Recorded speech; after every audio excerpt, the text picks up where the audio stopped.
बिस्मिल्लाहिर्रहमानिर्रहीम, अस्सलाम वालेकुम। मैं हूं मोहम्मद हसनैन कृषि और अब हम बात करने वाले हैं फेसबुक ऐड क्रिएशन के बारे में। इसमें हम कंप्लीट डिस्कस करेंगे कैंपेन्स के बारे में, एड सेट्स के बारे में, कैंपेन्स की कितनी टाइप्स की ऑब्जेक्टिव्स होती हैं, उनमें क्या क्या बातें अहमियत की हामिल हैं, कंप्लीट हम बात करेंगे इस एक लेसन के अंदर। इसलिए इस लेसन को आपने कम्प्लीटली वॉच करना है, बिल्कुल भी स्किप नहीं करना। अगर आप स्किप करते हैं तो हो सकता है कोई ना कोई अहम पॉइंट आपसे मिस हो जाए, और एड क्रिएशन के दौरान अगर आप वो गलती करते हैं तो उससे आपके क्लाइंट्स को, या फिर अगर आप खुद अपने लिए ऐड रन कर रहे हैं तो आपको बहुत ज़्यादा नुकसान का सामना करना पड़ सकता है। इसलिए आपको हर एक पॉइंट आपके लिए बहुत ज़्यादा ज़रूरी है। ठीक है, ये मोस्ट इंपॉर्टेंट टॉपिक है फेसबुक एडवर्टाइजिंग का, इसलिए इसे मिस बिल्कुल भी नहीं करना आपने। ठीक है, तो बगैर कोई टाइम ज़ाया करे हम स्टार्ट करते हैं। तो सबसे पहली चीज़, मैं आपको पहले ही ऑलरेडी स्ट्रक्चर बता चुका हूँ कि एड मैनेजर के जरिए हम कंपेन लॉन्च करते हैं। ठीक है, एक कंपेन में हम सैकड़ों की तादाद में एड सेट्स बना सकते हैं, और हम सैकड़ों की तादाद में एड्स बना सकते हैं एक एड सेट के अंदर। ठीक है, तो अभी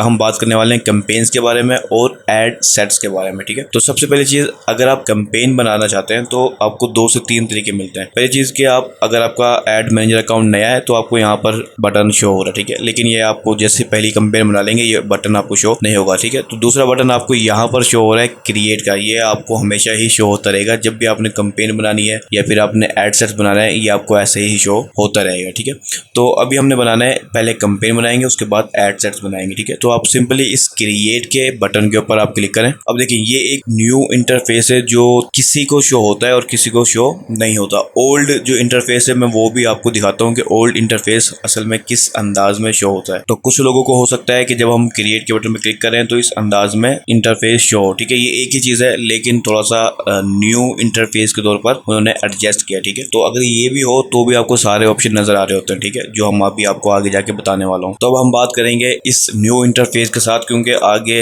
हो सकता है मेजोरिटी में सिर्फ यही शो हो और वो पुराने इंटरफेस को मुकम्मल तौर पर निकाल दें। इसलिए हम न्यू से बात करेंगे ताकि जो आगे जाके सीखने वाले हैं उनको ये न्यू इंटरफेस ही समझ में आए। ठीक है, तो देखिए, सबसे पहले इन्होंने कंपेन के ऑब्जेक्टिव्स के हिसाब से बनाया हुआ है। तो मुख्तलिफ ऑब्जेक्टिव्स होती हैं जब भी हम कोई ऐड रन करना चाहते हैं ना, तो उसके पीछे कोई ना कोई गोल होता है, जो हम ऑब्जेक्टिव या गोल एक ही चीज़ होती है। ठीक है, तो कभी हम अवेयरनेस के लिए कंपेन चला रहे होते हैं, तो कभी ट्रैफिक के लिए चला रहे होते हैं, कभी हमें इंगेजमेंट चाहिए होती है, यानी लाइक्स कमेंट्स वगैरह चाहिए होते हैं। ठीक है, कभी हमें लीड्स चाहिए होती है, यानी कि मोबाइल नंबर्स, ईमेल्स, एड्रेस, इस तरह का चीज़ें। ठीक है, इसके अलावा कभी हमें अपनी ऐप की प्रमोशन करनी होती है और कभी सेल्स चाहिए होती है। ठीक है, तो ऑब्जेक्टिव कोई भी हो सकती है। ठीक है, अब आपके क्लाइंट है या आप खुद हैं अपने बिजनेस के चला रहे हैं तो आपकी कोई ना कोई ऑब्जेक्टिव होगी। ठीक है, तो पहले आप उसे डिटरमाइन करेंगे कि आपकी ऑब्जेक्टिव असल में है क्या। ठीक है, जो भी ऑब्जेक्टिव होगी उसके हिसाब से आपने ऐड रन करना है। लेकिन मैं आपको इसी लेसन के अंदर कंप्लीट बताऊंगा कि अवेयरनेस क्या होती है, ट्रैफिक क्या होती है, सब चीज़ों के बारे में हम डिटेल में बात करेंगे। ठीक है, लेकिन अभी मैं सिर्फ एक गोल को लेकर चलता हूँ, सेल्स का। ठीक है, क्योंकि मोस्टली हम कोई ना कोई चीज़ सेल कर रहे होते हैं। ठीक है,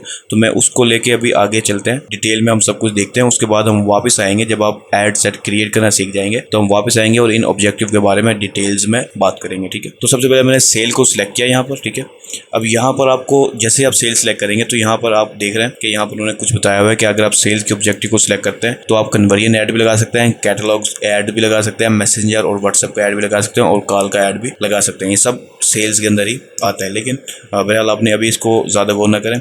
यहाँ पर आपको एक ऑप्शन नजर आया, नेम योर कंपेन। ठीक है, अगर मैं इसको ओपन करता हूँ तो मैं यहीं पर अपनी कंपेन को नेम भी दे सकता हूँ, एड सेट को नाम दे सकता हूँ, और ऐड को भी नाम यहीं से दे सकता हूँ। लेकिन हम यहाँ पर इसको नाम नहीं देंगे, अगर देना चाहें तो आप खुद दे सकते हैं, वरना इसको भी रहने दें। नेक्स्ट स्टेप के अंदर जो है ना, अपने हम एड सेट्स को भी, कंपेन्स को भी नाम देते हैं। ठीक है, तो कंटिन्यू करते हैं हम। अच्छा, तो ये हमारी है कंपेन। ठीक है, उसके बाद हम एड्स की तरफ, एड सेट की तरफ जाएंगे और उसके बाद हम ऐड की तरफ आते हैं। ठीक है, लेकिन सबसे पहली चीज़, हमें कंपेन का नेम देना होता है। ठीक है, नेम आप कोई भी दे सकते हैं जो आपको ईजिली याद रहे कि आप कौन सी कंपेन चला रहे हैं। ठीक है, वो कोई भी हिंट हो सकता है कंपेन के रिलेटेड, मिसाल के तौर पर आज़ादी सेल या फ्राइडे सेल या साइबर मंडे सेल, इस तरह की कोई भी सेल है, आप कोई भी नाम दे सकते हैं जो आपको याद रहे। ठीक है, लेकिन हम आगे डिटेल में देखेंगे कि हम इसको किस अंदाज में नेम देते हैं, क्योंकि जब आप अगर एक प्रोफेशनल एड मैनेजर हैं तो आपके बहुत बड़ी तादाद में आप कैंपेन चला रहे होते हैं, एड सेट चला रहे होते हैं, तो उन सबको नाम देना काफ़ी मुश्किल साबित होता है कभी कभार। ठीक है, तो हम आगे जाके उसको देखेंगे कि हम किस तरह से नाम देते हैं, लेकिन अभी फिलहाल हम इससे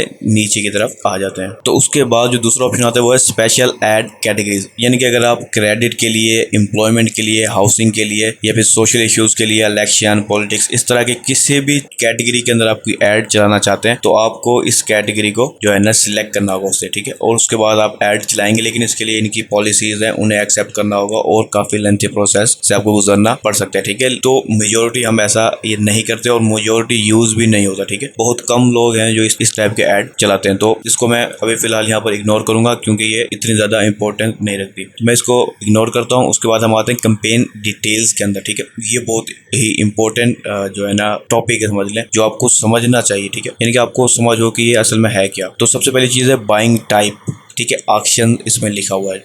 ऑक्शन से मुराद आप आसान लफ्जों में बोलें तो बोली, क्या बोली लगानी होती है। फेसबुक का जो एल्गोरिथम है ऐड का, वो बोली की बुनियाद पर चलता है, ठीक है। कि यहाँ पर मिसाल के तौर पर अगर आप कभी सब्जी मंडी या इस तरह की किसी जगह पर गए हैं जहाँ पर बोली लगती है, तो आप उसके सारे तरीके को अच्छे से जानते होंगे, ठीक है। कि एक चीज़ है जो सेल हो रही है, मिसाल के तौर पर सब्जी मंडी की अगर हम मिसाल लें, तो वहाँ पर मिसाल के तौर पर जो है ना आलू की एक ढेर सेल हो रहा है, ठीक है। तो वहाँ पर मुख्तलिफ जो लोग होते हैं वो सारे उस आसपास जमा हो जाते हैं और एक पर्सन बोली लगाता है कि मिसाल के तौर पर 5 किलो के 100 रुपये, ठीक है।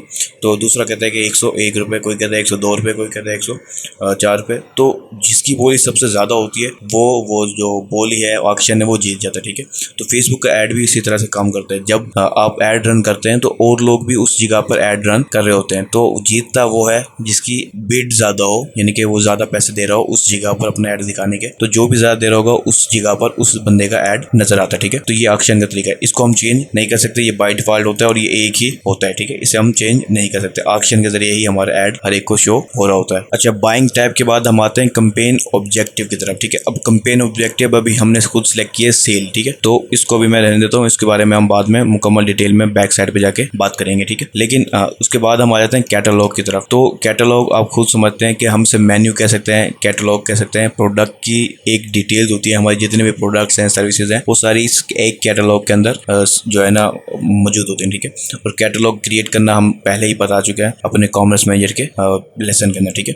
तो कॉमर्स मैनेजर का अगर आपने लेसन देखा है तो आप कॉमर्स मैनेजर बनाना भी आता है, आपको शॉप बनानी भी आती है और कैटलॉग बनानी भी आती है। लेकिन इसको अभी हम यहाँ पर लीव करेंगे, हम ऐड डिजाइन के सेक्शन में इसको मुकम्मल कंप्लीटली तौर पर जो है ना लर्न करेंगे, ठीक है। अच्छा, तो इसके बाद आपको एक और ऑप्शन नजर आता है शो मोर ऑप्शन का, ठीक है। इस पर अगर हम क्लिक करें तो यहाँ पर आपको ऑप्शन नजर आएगा कैंपेन स्पेंडिंग लिमिट का। अगर आप चाहते हैं कि आपकी एक बजट लिमिटेशन है, कि कभी क्या होता है कि आपके काफी सारे ऐड होते हैं और आप उसे मैनेज नहीं कर पाए, तो कोई ऐड ओपन रह गया जो ओपन नहीं रहना चाहिए था और उसने कुछ जरूरत से ज्यादा ही स्पेंड कर दिया और आपको जाहिर सी बात है वो रिटर्न नहीं मिलता स्पेंड हो जाए तो, ठीक है। तो आप यहाँ पर कैंपेन में लिमिट सेट कर सकते हैं। वो मेजोरिटी ऐसा नहीं करते हम लोग क्योंकि हम कैंपेन को हैंडल कर लेते हैं। लेकिन अगर आप कैंपेन की लिमिट सेट करना चाहें तो आप इस ऑप्शन में आ सकते हैं, ठीक है। इसे ओपन करें और इसे यहाँ पर चेक को जो है ना बॉक्स को जो है चेक कर दें, ठीक है। उसके बाद यहाँ पर आप लिमिट सेट करेंगे। पाकिस्तानी रुपये में बात की जाए तो कम से कम आपकी जो लिमिट है वो 10,500 प्लस होनी चाहिए, ठीक है। उससे कम की लिमिट यहाँ पर सेट नहीं होगी। तो आप 10,000 से ज्यादा 20,000 रख दें मिसाल के तौर पर, कि आप कहेंगे 20,000 से ज्यादा कैंपेन स्पेंड ना करें, ठीक है। तो आप उस सूरत में आप ऐसा कर सकते हैं, लेकिन ऐसा करना नहीं अगर आप वाकई में कैंपेन को ऑप्टिमाइज करना चाहते हैं।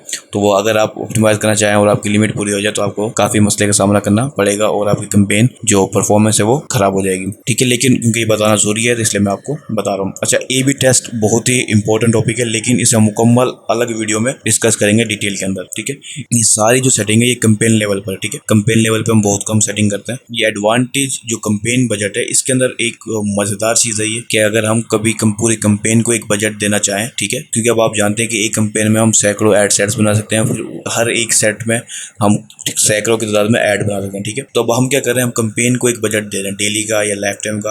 अब वो बजट सारे एड सेट्स पे तकसीम होगा और वो फिर हर जितने भी एक एड सेट को मिलेगा वो एक एड सेट के जो है ना बजट बाकी एड्स के ऊपर स्पेंड होगा, ठीक है। तो हम पूरी कैंपेन को भी डेली की बजट दे सकते हैं और हम एक एड सेट को भी सेपरेटली बजट दे सकते हैं, ठीक है। तो इसे जब अगर मैं इसकी डिटेल में थोड़ा सा जाऊँ तो मैं पहले इसे ऑन करता हूँ। तो यहाँ देखें, यहाँ पर आप डेली का बजट भी दे सकते हैं और लाइफ टाइम बजट भी सिलेक्ट कर सकते हैं। तो अगर मैं आपको ज़्यादा डिटेल में समझाऊँ तो जो भी बजट आप यहाँ पर डालेंगे ये पूरे कैंपेन को बजट होगा, ठीक है। अगर आपके 5 एड सेट हैं तो ये बजट 5 एड सेट पे तकसीम हो जाएगा, ठीक है। तो इसे हम कहते हैं CBO कैंपेन, ठीक है, यानी कि कैंपेन बजट ऑप्टिमाइजेशन। तो इस CBO कैंपेन में क्या होता है, जो 5 एड सेट हैं आपके उन सब पे ये तकसीम होगा, लेकिन जो एक एड सेट ज़्यादा बेहतर अंदाज में परफॉर्मेंस दिखा रहा है उस एक एड सेट को ज़्यादा बजट मिलेगा तो जो बाकी जो अंडर परफॉर्मिंग है उनको कम बजट मिलेगा, ठीक है। इससे आपकी सेल इंक्रीज हो सकती है और डिक्रीज भी हो सकती है। इसकी वजह यानी कि जिसके फ़ायदे होते हैं उसके नुकसान भी होते हैं, वो हम डिटेल में आगे जाके बात करेंगे। लेकिन अभी यहाँ पर आप इतना समझ लें कि अगर आप यहाँ पर बजट लगाएंगे तो आपको का ये बजट सारे एड सेट पे तकसीम होगा, ठीक है। और जो बेस्ट होगा उसको ज़्यादा मिलेगा, बाकियों को कम मिलेगा, ठीक है। तो ये है कंपेन बजट की एडवांटेज, कंपेन बजट ऑप्टिमाइजेशन, ठीक है। तो वह फिलहाल यहाँ पर कुछ और ऑप्शन मिलते हैं कि आप कंपेन की बिड स्ट्रेटेजी, अब बिड मैंने आपको जैसे बताया बोली के अंदर कि आप बिड लगाते हैं अपनी, कि आपकी इस जगह पे ऐड लगाने की आप इतने पैसे देंगे, लेकिन आप इनको अभी फिलहाल इग्नोर कर दें, क्योंकि ये बजट ऑप्शन उस वक्त आपको समझ में आएंगे जब हम आगे की टॉपिक्स को समझ लेंगे और कुछ ना कुछ ऐड या फिर आप रन कर देंगे तो आपको बेहतर अंदाज में समझ आएंगे। तो पहले हम आगे की कुछ टॉपिक को समझते हैं, उसके बाद हम इन चीज़ों को देखेंगे। तो मैं फिलहाल नेक्स्ट के ऑप्शन पे क्लिक करता हूँ और हम पहले एड सेट की सेटिंग को देखते हैं, उसके बाद हम कंपेन की तरफ वापस आएंगे। देखिए पहले हम कंपेन लेवल पे थे, अब हम एड सेट के लेवल पर हैं, ठीक है। अगर हम देखें तो सबसे पहले जैसे कंपेन का था, हमें नेम देना होता है एड सेट को भी अपना, ठीक है।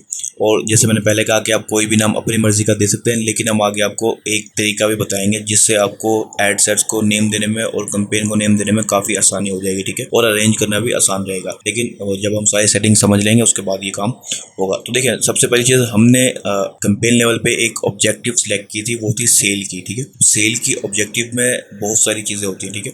अब कन्वर्जन की चीज़ें होती है, मिसाल के तौर पर वेबसाइट के जरिए हम सेल चाह रहे हैं या ऐप के जरिए हमने सेल को ट्रैक करना है, हमने वेबसाइट और ऐप दोनों के जरिए एट अ टाइम ट्रैक करना है, या मैसेंजर के जरिए या व्हाट्सएप के जरिए या फिर कॉल के जरिए। तो अब आप डिसाइड करेंगे कि आप किस चीज़ के जरिए सेल को चाहते हैं, ठीक है। अगर आप मैसेंजर पे या व्हाट्सएप पे सेल चाहते हैं तो आप इन दो ऑप्शन को सिलेक्ट करेंगे। अगर आप वेबसाइट पे चाहते हैं तो आप वेबसाइट को सिलेक्ट करेंगे। तो अभी मैं वेबसाइट के साथ बताता हूँ, उसके बाद मैं बाकी ऑप्शन को भी आपको बताऊंगा, ठीक है। इसमें हल्का हल्का सा डिफरेंस होता है, ज़्यादा डिफरेंस नहीं होता। तो पहले हम सारी जो बाय डिफ़ॉल्ट और सेम चीज़ें उनको देख लें, उसके बाद हम जो हल्की सी चेंजेस आएंगे उनको देखेंगे, ठीक है। तो अभी मैंने फिलहाल वेबसाइट को सिलेक्ट किया हुआ है, उसके बाद नीचे आऊँगा क्योंकि हमने वेबसाइट सिलेक्ट की हुई है, ठीक है।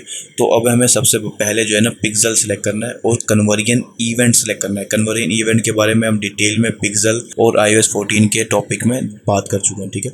वो पहले आप अगर नहीं देखा तो आप वो जाके देख लें। तो सबसे पहली चीज़, ये बाय डिफ़ॉल्ट सिर्फ हमारे पास एक ही पिक्सल है क्योंकि ये एक डेमो अकाउंट है जो मैंने सिर्फ इस कोर्स के लिए बनाया है। तो एक ही पिक्सल हमारा वो बाय डिफ़ॉल्ट सेलेक्ट हो गया। अगर आपके एक से ज़्यादा पिक्सल होंगे तो आप बाकायदा उस पिक्सल को सिलेक्ट करेंगे, ठीक है। अभी हमने कन्वर्जन इवेंट सेलेक्ट करना है। अब कन्वर्जन इवेंट क्या है, अब आप देखेंगे कि आप सेल तो चाहते हैं, कोई ना कोई कन्वर्जन भी आपकी होगी, ठीक है। आप ऐड टू कार्ट चाहते हो, आप इनिशिएट चेकआउट चाहते हैं या परचेज चाहते हैं, तो जो भी इवेंट आप चाहते हैं वो आप यहाँ से सिलेक्ट करेंगे। जो भी इवेंट आप यहाँ से सिलेक्ट करेंगे फेसबुक उस इवेंट के लिहाज से आपके ऐड को ऑप्टिमाइज करेगा। अगर आप परचेज सेलेक्ट करेंगे तो फेसबुक ट्राई करेगा कि आपको ज़्यादा से ज़्यादा परचेज मिले। अगर आप ऐड टू कार्ट सेलेक्ट करेंगे तो फेसबुक ट्राई करेगा कि आपको ज़्यादा से ज़्यादा ऐड टू कार्ट मिले, ठीक है। तो जो भी आपका गोल है, जो भी इवेंट आप सिलेक्ट करना चाहें वो आपने यहाँ से सिलेक्ट करना है। अच्छा, अगर आपका पिक्सल नया है और आपकी वेबसाइट भी नहीं है, यानी कि सेल वगैरह नहीं होती, तो आपको मोस्टली ये साइन नज़र आएगा कि आपका ये एक्टिव नहीं है, क्योंकि इससे कोई भी सेल अभी तक आपने उसने ट्रैक नहीं की। तो आपने अभी फिलहाल इसके ऊपर गौर नहीं करना, पिक्सल आपका एक्टिव होना चाहिए। उसके बाद आप जो भी इवेंट सेलेक्ट करना चाहें, मिसाल के तौर पर मैं परचेज सेलेक्ट करना चाहूँ, मैं परचेज को सिलेक्ट कर लूँगा, ठीक है। उसके बाद हम नीचे की तरफ आएंगे, तो ये सेटिंग आप ध्यान में रखिएगा। उसके बाद नीचे की तरफ आ जाए थोड़ा सा, तो आपको डायनेमिक क्रिएटिव का ऑप्शन मिलता है, ठीक है। डायनेमिक क्रिएटिव जो है, हम एड डिज़ाइन के सेक्शन में डिटेल में बात करेंगे कि डायनेमिक क्रिएटिव क्या होता है, ठीक है। इसे आपने यहाँ पर अभी लीव करते हैं, जैसे A/B टेस्टिंग को हमने लीव किया है। ये एक बहुत ही लेंथी टॉपिक है और बहुत ही डिटेल में आपको समझाने की जरूरत पड़ेगी, ठीक है। तो उसके बाद हम आ जाते हैं ऑप्टिमाइजेशन एंड डिलीवरी में, ठीक है। तो ऑप्टिमाइजेशन एंड डिलीवरी क्या है कि यहाँ पर हम फेसबुक को बताते हैं कि हम आप हमारी जो कैंपेन हम बना रहे हैं उसे ऑप्टिमाइज किस बेसिस पे करना है, ठीक है। तो हमने उसे बताया कि हमारी जो एड है उसे कन्वर्जन के लिहाज से ऑप्टिमाइज करना है। कन्वर्जन क्या है हमारी, हम उससे ऊपर बता चुके हैं, हमें परचेज चाहिए, ठीक है, कन्वर्जन इवेंट के अंदर, ठीक है। तो ये सब चीज़ें एक साथ एक दूसरे से इंटरलिंक है। इसके बाद यहाँ पर एक बिड का ऑप्शन दे रहा है, ठीक है। लेकिन यहाँ पर बिड हम सिलेक्ट नहीं करेंगे क्योंकि हमने नीचे हाईएस्ट वॉल्यूम ऑफ बिड की स्ट्रेटजी को सिलेक्ट किया हुआ है। अगर हम उसे कॉस्ट पर बिड कर दें तो फिर यहाँ से हम उसे ऐड लगा सकते हैं। मैं अभी आपको जब हम उस टॉपिक को कर लेंगे तो मैं दोबारा से आपको इस टॉपिक के बारे में बताऊंगा। इसमें होता क्या है, बस ये मैं आपको बताना चाहूँगा। जैसे मैंने आपको बताया कि यहाँ पर ऑक्शन लगती हैं, ठीक है, फेसबुक के ऊपर। तो हम फेसबुक को बता देते हैं कि हम परचेज़ के लिए मिसाल के तौर पर 100 रुपये देंगे आपको, ठीक है। तो फेसबुक क्या करेगा, किसी भी जगह पे जहाँ पर उसको लगता है कि आपको सेल मिल सकती है, वहाँ पर वो 100 रुपये तक एक क्लिक के लिए, एक परचेज़ के लिए आपको स्पेंड कर सकता है। क्योंकि हमने परचेज इवेंट को सिलेक्ट किया है तो हमारा जो बजट यहाँ पर हम लगाएंगे वो 100 रुपये होगा। अगर 100 रुपये में हमें सेल नहीं मिल रही तो फेसबुक उसको डाउनग्रेड करता जाएगा ऐड को, ठीक है। जो ऐड हमें 100 रुपये में दे रहा होगा उसको वो ऑप्टिमाइज करता जाएगा। तो ये चीज़ आपने ध्यान में रखना है कि जब आपकी ऐड नया हो, पिक्सल नया हो, आपके पास कोई डाटा नहीं है, वेबसाइट पे नहीं है, ठीक है, तो जब आपका डाटा नहीं है तो आप यहाँ पर कॉस्ट पर रिजल्ट कभी भी सिलेक्ट ना करें, ठीक है। पहले कुछ दिन ऐड रन करें और देखें कि आपका एवरेज कॉस्ट पर रिजल्ट क्या आ रहा है, ठीक है। उसके बाद आप नेक्स्ट कैंपेन में आप ये कॉस्ट पर रिजल्ट गोल को भी सिलेक्ट कर सकते हैं, ठीक है, लेकिन शुरुआत में ऐसा ना करें। उसके बाद हम नेक्स्ट ऑप्शन पे आए तो वो है शो मोर ऑप्शन का इसी ऑप्टिमाइजेशन के अंदर, ठीक है। तो जैसे हम इस पर क्लिक करेंगे तो आपको दो सेटिंग मिलेगी, एक एट्रीब्यूशन सेटिंग और दूसरी व्हेन यू आर चार्ज, ठीक है। तो एट्रीब्यूशन सेटिंग में क्या होता है कि फेसबुक हमें बता रहा है कि वो कन्वर्जन इवेंट को कब माने कि वो आपकी ऐड ने कन्वर्जन किया है। मिसाल के तौर पर अगर एक पर्सन, यहाँ जैसे लिखा हुआ आपको नजर आ रहा है 7 डे क्लिक और 1 डे व्यू, कि अगर कोई पर्सन ने आपके ऐड पे क्लिक किया है लेकिन उस दिन उसने परचेज नहीं किया, अगले 7 दिनों के अंदर अगर वो परचेज कर लेता है तो भी वो आपके ऐड के अंदर ही शो होगा कि ये परचेज इस ऐड के जरिए आपको आई है, ठीक है। तो इसे कहते हैं हम 7 डे क्लिक और 1 डे व्यू। ये एट्रीब्यूशन सेटिंग है क्योंकि फेसबुक कुकीज़ को ट्रैक करता रहता है कि अगर पर्सन ने क्लिक किया है, अगर वो दोबारा आता है तो वो उस कुकीज़ की मदद से बता लेता है कि ये बंदा इस ऐड पे क्लिक करके जा चुका है, उसने अब आके परचेज किया है, तो वो आपके जो है ना इवेंट में शो होगा कि ये परचेज इस ऐड के जरिए आई है। लेकिन अगर पर्सन 7 दिन के बाद आपके परचेज करता है तो वो इस इवेंट की लिस्ट से निकल जाएगा बाहर, ठीक है। तो वो एक मतलब आपकी ऑर्गेनिक मानी जाएगी सेल, जब ऐड की सेल नहीं मानी जाएगी। तो आपने इस सेटिंग को नहीं छेड़ना। वैसे आप 1 डे क्लिक और 1 डे व्यू भी कर सकते हैं, लेकिन ये एक अच्छी सेटिंग है, इसको बाय डिफ़ॉल्ट ही रहने दें। अच्छा, उसके बाद फेसबुक आपको बता रहा है कि हम कब चार्ज करेंगे, यानी फेसबुक कब चार्ज करेगा। तो वो बता रहा है कि आपको सेल के ऊपर चार्ज नहीं होगा, आपको क्लिक के ऊपर चार्ज नहीं होगा, आप इंप्रेशन पे उसे पैसे भरेंगे, ठीक है। मिसाल के तौर पर अगर एक पर्सन या 5 पर्सन आपके ऐड को 5 बार देखते हैं तो वो 5 इंप्रेशन वो माने जाएंगे, ठीक है, और आप इंप्रेशन के पैसे भरेंगे, ठीक है। ज़्यादातर आपको नजर आएगा कि सीपीएम एक मैट्रिक है जिसका मतलब होता है कॉस्ट पर 1000 इंप्रेशन। ये हम आगे जाके बहुत ज़्यादा डिटेल में हर मैट्रिक के बारे में देखेंगे। तो फेसबुक आपको बता रहा है कि वो आपको ऐड आपके कस्टमर को दिखाने के पैसे लेगा, ठीक है। वो सेल बाय करता है या नहीं करता ये फेसबुक का मसला नहीं है, वो दिखाने के आपसे पैसे चार्ज करेगा, वो ऑलरेडी यहीं पर आपको बता रहा है, ठीक है। यहाँ पर हम इसे एडिट नहीं कर सकते, हम उसे कहें कि भाई कॉस्ट पर रिजल्ट पे ले ले, जब सेल हो तो उस वक्त तो पैसे ले, अगर सेल ना हो तो आप पैसे ना ले। तो ये इस अंदाज में काम नहीं करता। हाँ, गूगल का सर्च इस अंदाज में काम करता है कि जब अगर आप गूगल सर्च ऐड लगाते हैं तो वहाँ पर अगर पर्सन क्लिक करेगा तो ही आप पैसे भरेंगे, अगर वो क्लिक नहीं करता, बेशक वो 1000 दफ़ा देख ले ऐड, आप पैसे नहीं भरेंगे। लेकिन फेसबुक के लिए आपको इंप्रेशन के ऊपर ही चार्ज किया जाता है, और गूगल के ऊपर सिर्फ सर्च ऐड इस अंदाज में काम करता है, अगर आप डिस्प्ले ऐड लगाते हैं तो वो भी इंप्रेशन के ऊपर ही पैसे चार्ज करेगा। तो इसके बाद ऑप्शन आता है हमारा बजट एंड स्केड्यूल का, ठीक है। क्योंकि देखिए यहाँ पर आपको बजट सेट करने का ऑप्शन नहीं मिल रहा, इसकी वजह यह है कि हम कंपेन के अंदर ये एडवांटेज कंपेन बजट को ऑन किया हुआ हमने, ठीक है। हमने कंपेन को बजट दिया हुआ था मुकम्मल, तो हमें एड सेट लेवल पे बजट का ऑप्शन नहीं मिल रहा। अगर मैं इसे ऑफ कर देता हूँ तो हम जब एड सेट लेवल पे आएंगे तो मैं थोड़ा सा नीचे जाता हूँ बजट के सेक्शन में, ठीक है। तो ये देखें बजट एंड स्केड्यूल में, तो अब हमें बजट सिलेक्ट करने का ऑप्शन मिल रहा है, ठीक है। पहले हम कंपेन को बजट दे रहे थे मुकम्मल, अब हम एक एडसेट को बजट दे रहे हैं, ठीक है। इसमें भी हम डेली बजट भी रख सकते हैं और लाइफ टाइम बजट भी सिलेक्ट कर सकते हैं। लाइफ टाइम में क्या होगा कि आपको फिर स्टार्ट डेट और एंड डेट बतानी होगी, और डेली बजट में आपको सिर्फ स्टार्ट डेट बता के आप स्टार्ट कर सकते हैं, और अगर आप एंड डेट भी बताना चाहें तो फिर भी आपको डेली इसी हिसाब से चार्ज होता रहेगा, ठीक है। अब बात अगर हम ये करें कि डेली बजट आपको कितना होना चाहिए, तो देखिए ये डिपेंड करता है कि आप किस कंट्री के लिए ऐड चला रहे हैं और किस जो है ना नीश के अंदर ऐड चला रहे हैं, ठीक है। कुछ नीश होती हैं जिसका बजट ज़्यादा रखना जरूरी पड़ता है, और कुछ नीश होती हैं आप कम से कम बजट में भी स्टार्ट कर सकते हैं, ठीक है। मिसाल तो अगर हम पाकिस्तान की बात करें तो आप $1, वैसे ओवरऑल भी आप $1 से स्टार्ट कर सकते हैं, और पाकिस्तान के लिए बेस्ट है, ठीक है। कि अगर आप कभी एक एडसेट बना रहे हैं तो आप एक एडसेट को 200, 250 या जो भी उस वक्त $1 का रेट होगा उसके हिसाब से आप बजट दे सकते हैं मिनिमम, ठीक है। उसके बाद 10 एड सेट बनाएं उसी बजट से, तो आप चला सकते हैं मिनिमम $1 पाकिस्तान के लिए। अगर पाकिस्तान से बाहर हैं तो $5 मिनिमम आप ट्राई करें कि $5 से आप एड सेट को चलाएं, उसके बाद आप उसको वक्त के मुताबिक डाटा को देखते हुए $5 से बढ़ाते जाएं, ठीक है। तो बजट वो आपके लिहाज से आप देखेंगे खुद कि कंट्री कौन सी है, नीश कौन सी है, उसके हिसाब से, और हमारा बजट कैसा है, कौन सा है, कितना है, यानी कि टोटल बजट कितना है, उसके सबको देखते हुए आप खुद डिसाइड करेंगे कि हमने एक एडसेट को कितना बजट डेली का देना है या कितना बजट लाइफ टाइम का देना है, ये आप खुद सिलेक्ट करेंगे, ठीक है। उसके बाद अगर हम लाइफ टाइम को हटा देते हैं, ये भी हमारा डेली बजट है कि हम स्पेंड करेंगे डेली का, जब भी हमारी मर्जी होगी हम ऐड को रोक देंगे, ठीक है। तो ये हमारा हो गया बजट का, ठीक है। अब यहाँ पर स्टार्ट डेट क्या है, जैसे मैं पब्लिश करूँगा ये राइट नाउ फ़ौरन जो है ना रिव्यू में चला जाएगा, और जैसे रिव्यू होगा फेसबुक की तरफ से वैसे ही ये पब्लिश हो जाएगा। लेकिन हम स्केड्यूल भी लगा सकते हैं, ठीक है, यानी कि आने वाली तारीख के लिए भी हम इसको सिलेक्ट कर सकते हैं। मिसाल के तौर पर यहाँ पर आपने जाए अभी 14 सितंबर है, तो हम 30 सितंबर को कंपेन चलाना चाहते हैं, तो आप 15 दिन पहले ही सारी सेटिंग करके रख दें। 30 सितंबर से आपकी कंपेन स्टार्ट हो जाएगी, ठीक है। तो हम स्केड्यूल भी कर सकते हैं, और फ़ौरन की फ़ौरन दिखाना चाहें तो आप फ़ौरन की फ़ौरन भी दिखा सकते हैं। टाइमिंग भी आप अपनी मर्ज़ी की सिलेक्ट कर सकते हैं, ठीक है। तो हम कंपेन को स्केड्यूल भी कर सकते हैं और राइट नाउ भी चला सकते हैं। और जैसे ही आप पब्लिश करेंगे ये कुछ रिव्यू में जाएगा, और उसके बाद जैसे ही अप्रूव हो जाएगा फेसबुक की तरफ से फिर ये लाइव आएगा, ठीक है। इस चीज़ का भी ख्याल रखना है आपने। तो उससे हम थोड़ा सा नीचे जाते हैं तो शो मोर ऑप्शन का यहाँ पर भी बटन मिलेगा आपको, ऐड स्केड्यूलिंग का ऑप्शन है यहाँ पर, ठीक है। तो इसके अंदर आप यानी कि ये चीज़ हैंडल कर सकते हैं कि आपने ऐड मुकम्मल पूरे दिन के लिए दिखाना है या फिर एक स्पेसिफिक टाइम यानी कि सुबह 7 से 9 से 5 तक दिखाना है, तो ये आप हैंडल कर सकते हैं, ठीक है। लेकिन इस ये ऑप्शन इतना ज़्यादा नहीं है, आपको पूरे दिन के लिए ही चलाना होता है स्टार्ट के अंदर खास तौर पर, ताकि आपको पहले पता चल जाए कि बेस्ट टाइमिंग है क्या, कौन सी, किस टाइमिंग में आपको ज़्यादा सेल आ रही है, किस टाइमिंग में ज़्यादा अच्छा रिस्पांस मिल रहा है, तो आप उस टाइमिंग को भी सेट कर सकते हैं। फिलहाल हम इसको हाइड कर देते हैं। तो हम नीचे आएंगे तो यहाँ पर आपको ऑडियंस का सेक्शन मिलेगा, ठीक है।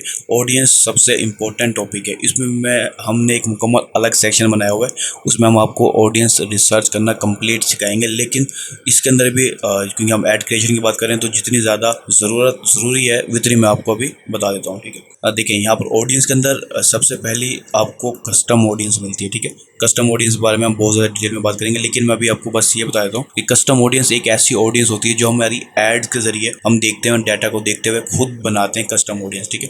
वो लोकल लाइक ऑडियंस भी हो सकती है, यानी कि बहुत ज़्यादा मिलती हुई ऑडियंस भी हो सकती है, और एक सिंपल कस्टम ऑडियंस भी हो सकती है, ठीक है। ये हम खुद बनाते हैं, ठीक है। फेसबुक नहीं बनाता या फेसबुक के पास बनी हुई नहीं होती, ये हम खुद डाटा को देखते हुए बनाते हैं, ठीक है। तो ये हम डिटेल में हम आगे आने वाले लेक्चर में देखेंगे। उसके बाद अगर हम आएँ तो सबसे अहम चीज़ है वो है लोकेशन। अब आपने सेलेक्ट करना है कि आप किस जगह के लिए ऐड चला रहे हैं। आप किसी एक स्पेसिफिक कंट्री के लिए भी चला सकते हैं, यानी कि किसी स्पेसिफिक सिटी के लिए भी चला सकते हैं, और पूरी कंट्री के लिए भी चला सकते हैं, और वर्ल्ड वाइड भी चला सकते हैं। क्योंकि अभी हमारी लोकेशन बाय डिफ़ॉल्ट पाकिस्तान है, तो बाय डिफ़ॉल्ट पाकिस्तान ही यहाँ पर शो हो रहा है। लेकिन अगर मैं यूएसए के लिए चलाना चाहूँ तो यहाँ सिंपली मैं टाइप करूँगा यूनाइटेड स्टेट, और हम उसे भी यहाँ पर चला सकते हैं।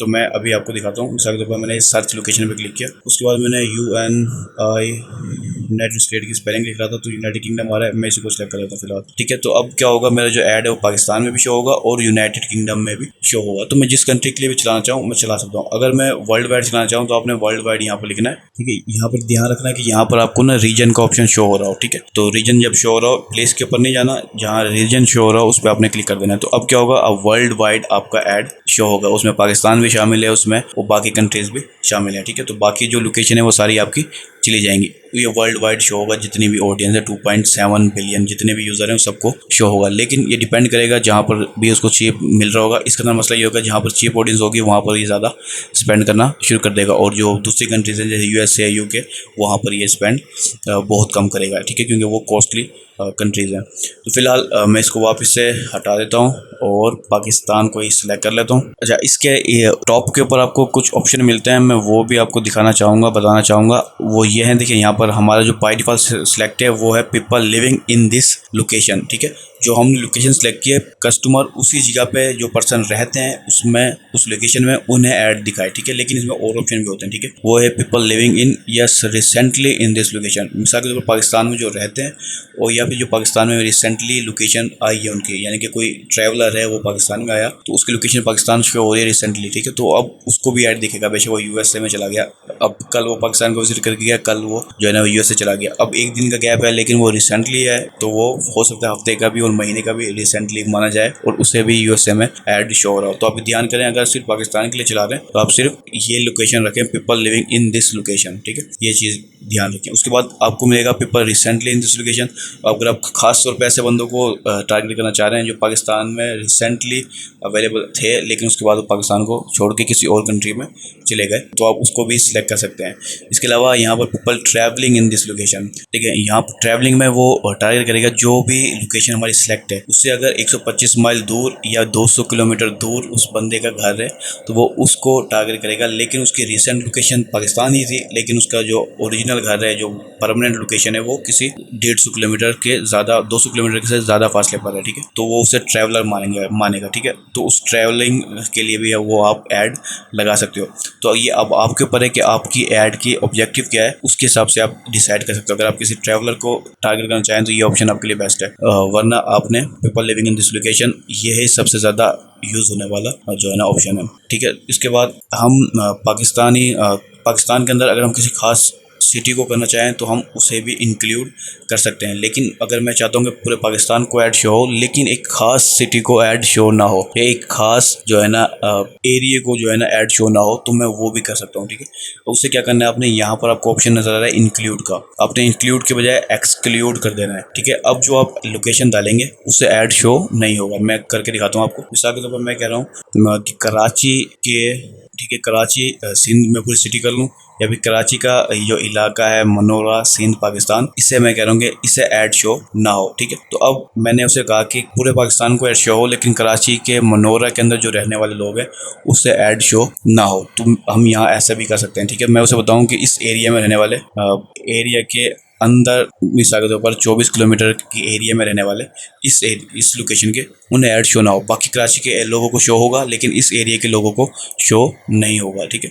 इसी तरह आप वर्ल्ड वाइड अगर आप चला रहे हैं तो आप किसी स्पेसिफिक कंट्री को एक्सक्लूड कर सकते हैं, यानी कि आप इंक्लूड भी कर सकते हैं और किसी लोकेशन को निकालना चाहें तो उसे एक्सक्लूड भी कर सकते हैं, ठीक है। उसके अलावा भी मैं आपको एक चीज़ और बताना चाहूँगा।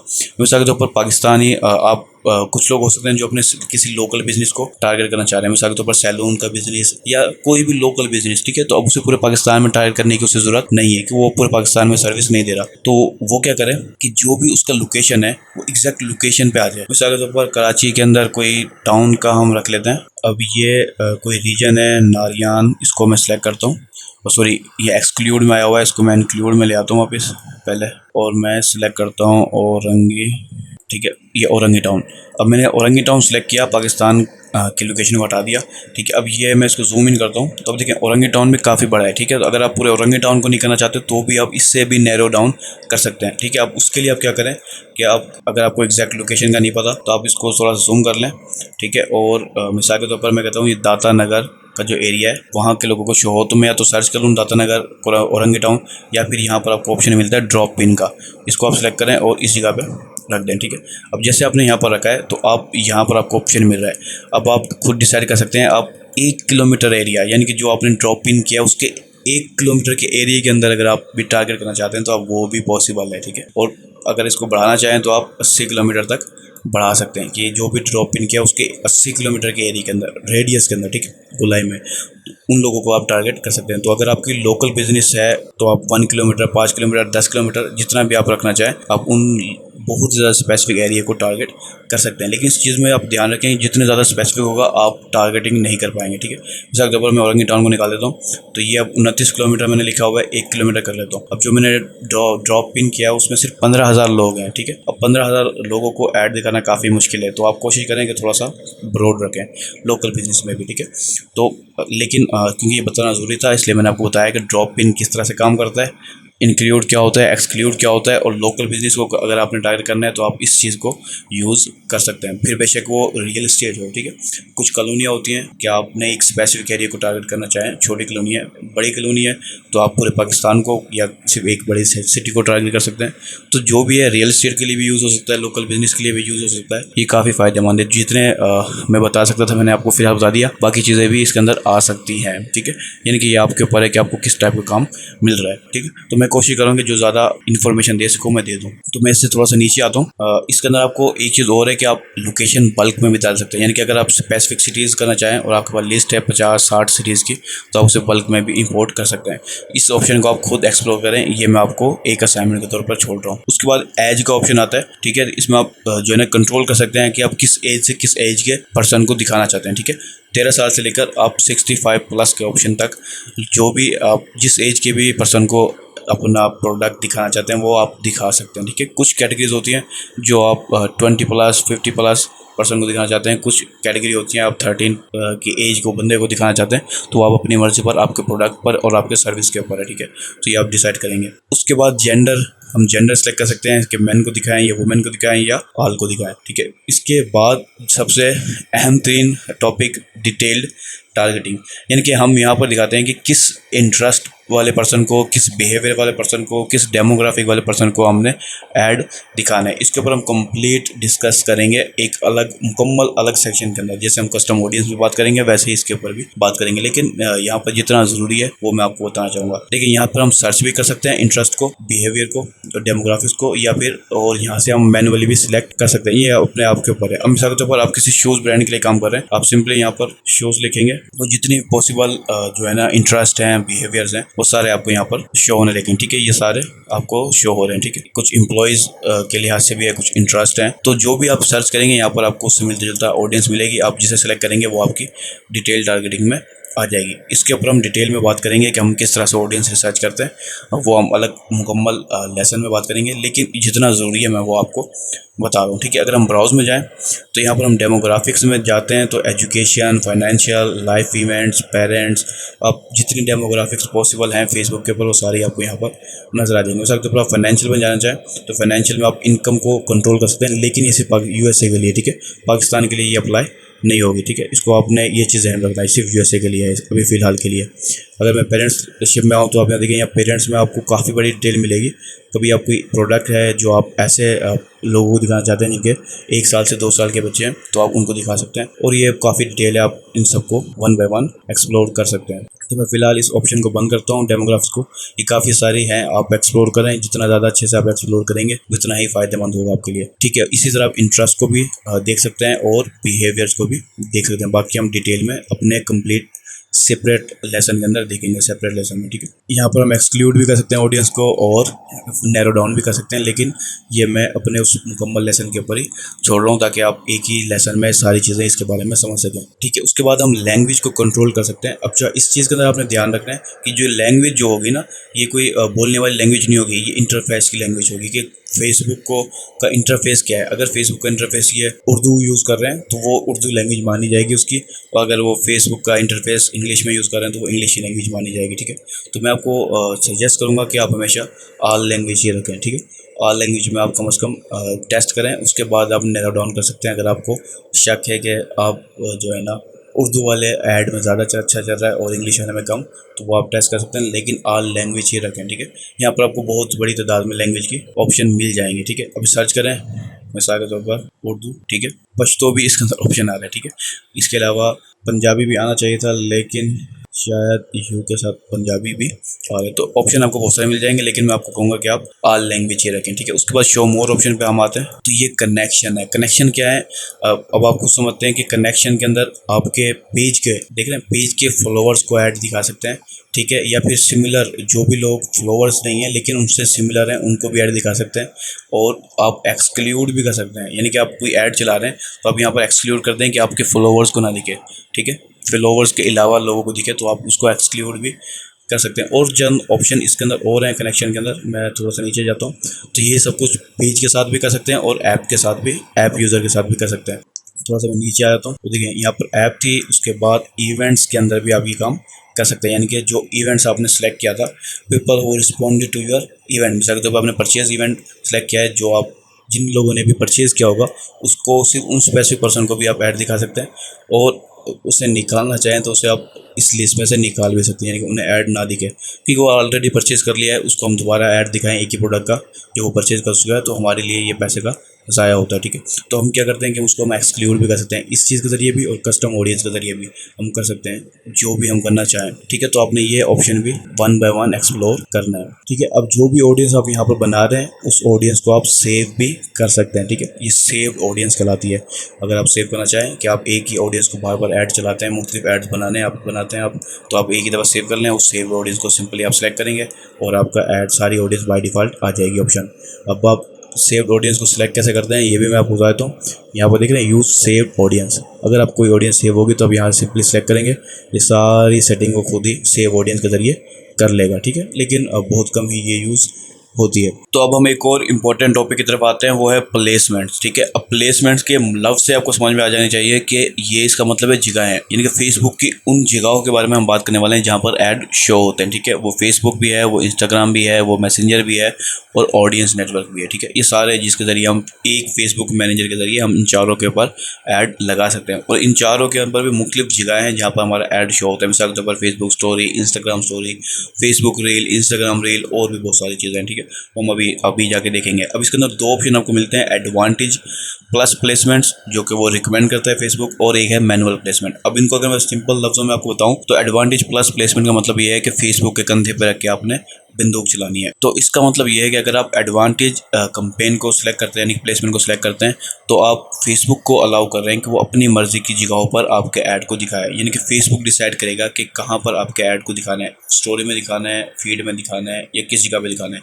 जहाँ भी फेसबुक को बेस्ट लगेगा कि आपको चीप रिजल्ट मिल सकता है और जो है ना कॉस्ट कम पड़ेगी आपको, तो वहाँ पर वो अपनी मर्जी से दिखा देगा। ठीक है, लेकिन मेजोरिटी वो आपको कॉस्ट तो कम पड़ रही होती है लेकिन रिजल्ट नहीं मिल रहा होता। ठीक है, और मैनुअल प्लेसमेंट में क्या होता है, इसमें आप हर प्लेसमेंट को आप खुद सेलेक्ट करते हैं कि इस जगह पर आपका ऐड दिखाए और इस जगह पर ऐड ना दिखाए। अब इन दोनों में से ज़्यादातर जो मैं यूज़ करता हूँ वो मैनुअल प्लेसमेंट्स हैं। ठीक है, ताकि वो मेरे कंधे पर ही रहे, बंदूक दूसरे के कंधे पर ना रहे। ठीक है, इसकी वजह क्या है, अगर मैं आपको और डिटेल में जाऊँ, इसकी वजह ये होती है कि हमारी जो ऐड क्रिएटिव होती है, यानी कि इमेज होती है या वीडियो होती है, वो हर प्लेसमेंट के लिए फिट नहीं होती। ठीक है, मिसाल के तौर पर अगर हमारी एक वीडियो है जो फीड के लिए ठीक है फिट है, ठीक है, वो यानी कि 1080x1080 उसका साइज़ है, तो वो स्टोरी में सही नहीं लगेगी। ठीक है, इसके अलावा अगर राइट कॉलम में हम यहाँ पर आपको ना जब हम फेसबुक को यूज़ कर रहे होते हैं तो राइट कॉलम में भी ऐड नज़र आ रहे होते हैं डेस्कटॉप के ऊपर। ठीक है, अब वो बहुत ही स्मॉल साइज़ के होते हैं, हमारी इमेज या वीडियो उस जगह पे फिट नहीं बैठती। ठीक है, और वो नज़र ही नहीं आएगी बिल्कुल भी।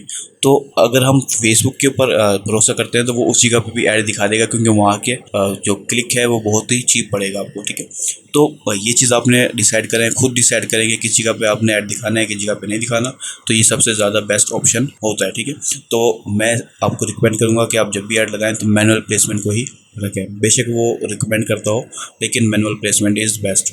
तो मैनुअल प्लेसमेंट को ही मैं सिलेक्ट करता हूँ। अब लेकिन जैसे मैं मैनुअल प्लेसमेंट को सिलेक्ट करूँगा तो यहाँ पर हमारे पास चंद और ऑप्शन आ जाएंगे। ठीक है, जिसके अंदर सबसे पहली चीज़ है डिवाइस, उसके बाद है प्लेटफॉर्म्स। ठीक है, और ये है फिर प्लेसमेंट्स। अब डिवाइसेस क्या है, इसके अंदर आपको मुख्तलिफ डिवाइस मिलेंगी, मिसाल के तौर पर मोबाइल और डेस्कटॉप।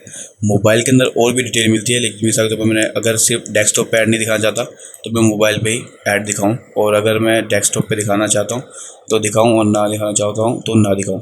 इसके अंदर और भी ऑप्शन होते हैं, वो भी मैं अभी आपको डिटेल में बताता हूँ। अच्छा देखें, अब यहाँ पर आप डिसाइड करेंगे, अगर आप सिर्फ फेसबुक पर ऐड चलाना चाहते हैं तो बाकी ऑप्शनों को आप ऑफ कर सकते हैं। ठीक है, अगर आप इंस्टाग्राम पर चलाना चाहते हैं तो आप इंस्टाग्राम को ऑन रखें, बाकियों को ऑफ कर दें। ठीक है, तो ये आप डिसाइड करेंगे। ऑडियंस नेटवर्क क्या होता है, आप बाकी फेसबुक, मैसेंजर, इंस्टाग्राम को तो आप जानते हैं। अगर आप ऑडियंस नेटवर्क को नहीं जानते तो इसका मैं आपको बताता हूँ। इसका सिंपल सा मतलब ये होता है कि ये एक ऐसे नेटवर्क है, मिसाल के तौर पर वेबसाइट्स हैं जिन्होंने फेसबुक के साथ पार्टनरशिप की हुई है। ठीक है, फेसबुक की पार्टनरशिप की वजह से फेसबुक के ऐड मैनेजर के जरिए उनकी वेबसाइट पे आपके ऐड शो होते हैं। ठीक है, तो ये है नेटवर्क, ऑडियंस नेटवर्क। तो यानी कि फेसबुक की ऐप में या इंस्टाग्राम ऐप में आपका ऐड शो नहीं होता, उसके आउटसाइड जो उसके पार्टनर वेबसाइट्स हैं उनके ऊपर ऐड शो होता है। ठीक है, तो ये काफ़ी चीप पड़ता है। अगर आप रन करना चाहें, आपको बहुत ज़्यादा ट्रैफिक चाहिए तो आप इसको भी सिलेक्ट कर सकते हैं, तो आपको चीप ट्रैफिक मिल जाएगी। ठीक है, लेकिन मैं रिकमेंड नहीं करूँगा कि आप कभी परचेज इवेंट के लिए इस ऑडियंस नेटवर्क को यूज़ करें। अगर आपका बजट बहुत ज़्यादा है तो आप टेस्टिंग के लिए यूज़ कर सकते हैं। अगर आपको बेस्ट लगता है, आपको यानी कि लगता है कि ऑडियंस नेटवर्क ज़्यादा अच्छे से काम कर रहा है, तो आप ऑडियंस नेटवर्क की तरफ अपने कैंपेन को शिफ्ट कर सकते हैं। लेकिन इसके जो मैं कह दूँगा ऑडियंस होती है वो बहुत कम होती है। मिसाल के तौर पर देखें, अभी हमारी 4000 लोग हैं। ठीक है, ऑडियंस नेटवर्क को सिलेक्ट कर लेता हूँ, बाकी को मैं हटा देता हूँ। ठीक है, अब मैंने जैसे ही इसको हटाया, कोई आपकी 2000 से भी कम, ये दिखा रहा है 80 से भी कम लोग होंगे। ठीक है, ऑडियंस नेटवर्क पर अगर मैं फेसबुक को सिलेक्ट करता हूँ, इसको हटा देता हूँ, तो देखिए फेसबुक के ऊपर आपके तकरीबन 4000 प्लस हैं और वो रेड सिग्नल भी नहीं दे रहा आपको। इसकी 4000 का मतलब वजह क्या है, क्योंकि हमने यहाँ पर एक स्पेसिफिक लोकेशन को टारगेट किया हुआ है। तो मैं वापस पाकिस्तान पे आ जाता हूँ ताकि थोड़ी सी सही से चीज़ें नज़र आ जाए हमें। ठीक है, पाकिस्तान को मैंने दोबारा सेलेक्ट कर लिया, तो टोटल ये तकरीबन 21 मिलियन दिखा रहा है, और ये कोई पाकिस्तान के यूज़र नहीं है, ये शूज़ के इंटरेस्ट वाले लोग हैं। ठीक है, अच्छा तो मैं वापस बैक पे आता हूँ अपनी जगह पर। तो जो भी आपने प्लेटफॉर्म में ऐड दिखाना है आप उसको सिलेक्ट कर सकते हैं। ठीक है, फेसबुक इंस्टाग्राम मेजोरिटी यूज़ होती है, तो मैं उन दोनों को ही रख लेता हूँ, लेकिन मैं अभी फ़िलहाल चारों को रखता हूँ ताकि आपको प्लेसमेंट समझा सकूँ। तो देखिए टोटल 20 प्लेसमेंट है, लेकिन पाकिस्तान के अंदर इंस्टाग्राम की जो रील है वो पाकिस्तान में अलाउ नहीं है, ठीक है। तो इंस्टाग्राम रील के अंदर आप ऐड नहीं दिखा सकते, ठीक है।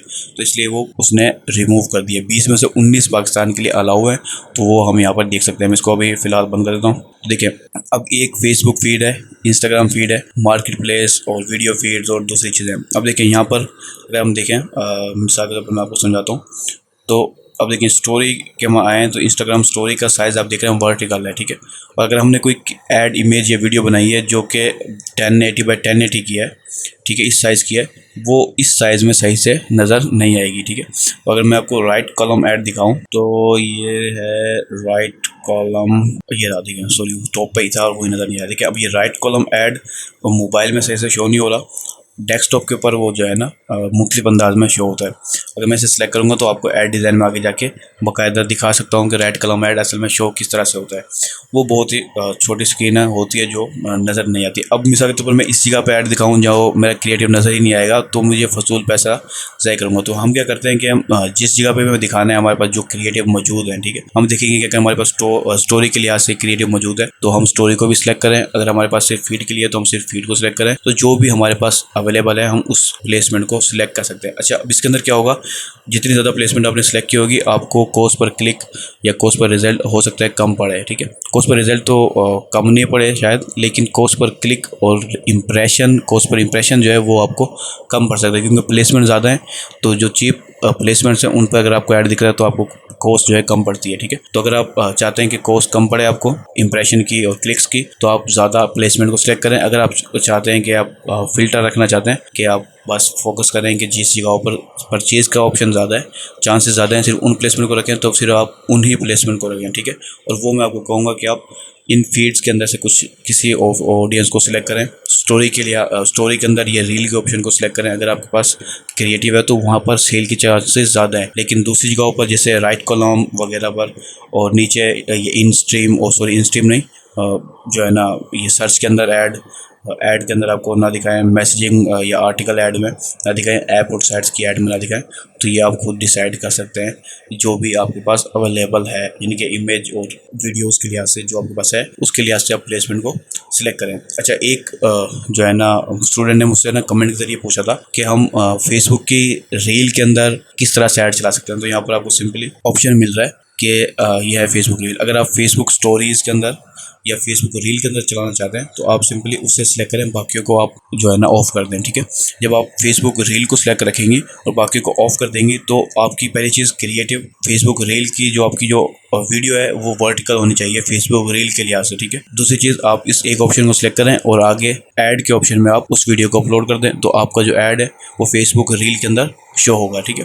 तो जो भी प्लेसमेंट आप रखेंगे उसी के अंदर आप ऐड शो होगा।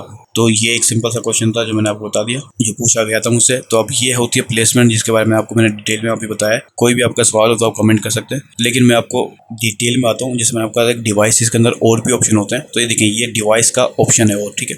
अब डिवाइस में हमने ऊपर सेलेक्ट किया हुआ है मोबाइल और डेस्कटॉप, मैंने दोनों सेलेक्ट किए हैं जानबूझ के ताकि यहाँ पर मैं आपको और डिटेल दिखा सकूँ। तो देखिए यहाँ पर मोबाइल डिवाइसेस में हम mobile devices plus operating system को भी सिलेक्ट कर सकते हैं। तो मैं एडिट में जाता हूँ, या ऑल मोबाइल डिवाइसेस सिलेक्ट है। आप एंड्रॉयड को भी दिखा सकते हैं सिर्फ, और iOS डिवाइसेस को भी दिखा सकते हैं, और फीचर फ़ोन्स को भी दिखा सकते हैं, ठीक है। अब इनका फ़ायदा क्या होता है, मिसाल के तौर पर आप एक आईफोन का कोई प्रोडक्ट बेच रहे हैं, मिसाल के तौर पर आप आईफोन का कवर बेच रहे हैं, तो अगर आपका ऐड किसी एंड्रॉयड यूज़र को शो होता है तो वो आपके लिए फजूल है, ठीक है, क्योंकि एंड्रॉयड यूज़र आईफोन का कवर नहीं खरीदेगा, ठीक है।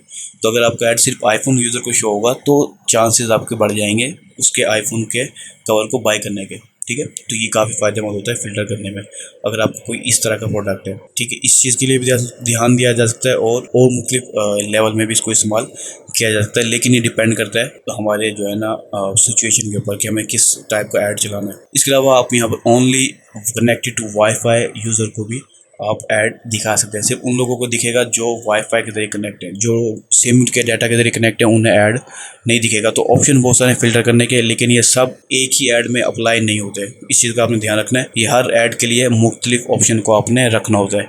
किस ऑप्शन को आपने बंद करना है, किस ऑप्शन को आपने यूज़ करना है, वो आप अपने ऐड के लिहाज से खुद डिसाइड करेंगे कि ये हमारा प्रोडक्ट है, इसकी ये ऑडियंस होगी, ये लोकेशन होगी, इतना बजट होगा, ये सब आप डिसाइड करेंगे।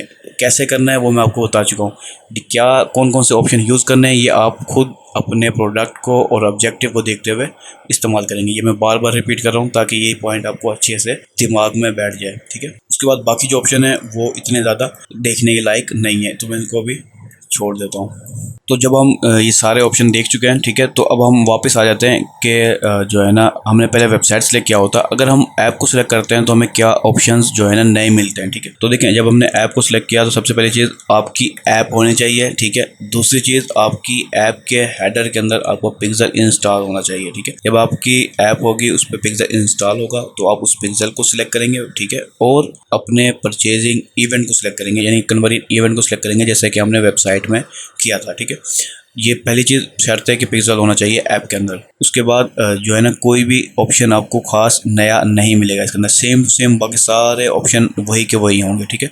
सिर्फ चेंज क्या होगा कि ऐप होनी चाहिए आपकी, और उसके बाद जो है ना वो उसमें पिक्सल इंस्टॉल होना चाहिए। उसके अलावा इसमें क्या चेंज होगा, वो एड सेट लेवल में चेंज होगा, यानी कि ऐड लेवल में चेंज होगा। उसमें आपको अपने परचेज जो ऐप है उसको सिलेक्ट करना होगा, ताकि जैसे पर्सन ऐप के ऊपर ऐप के ऐड पे क्लिक करे तो वो आपके डायरेक्ट ऐप में गूगल प्ले स्टोर में या आईफोन स्टोर में शिफ्ट हो चला जाए और वहाँ से वो इंस्टॉल कर सके, ठीक है।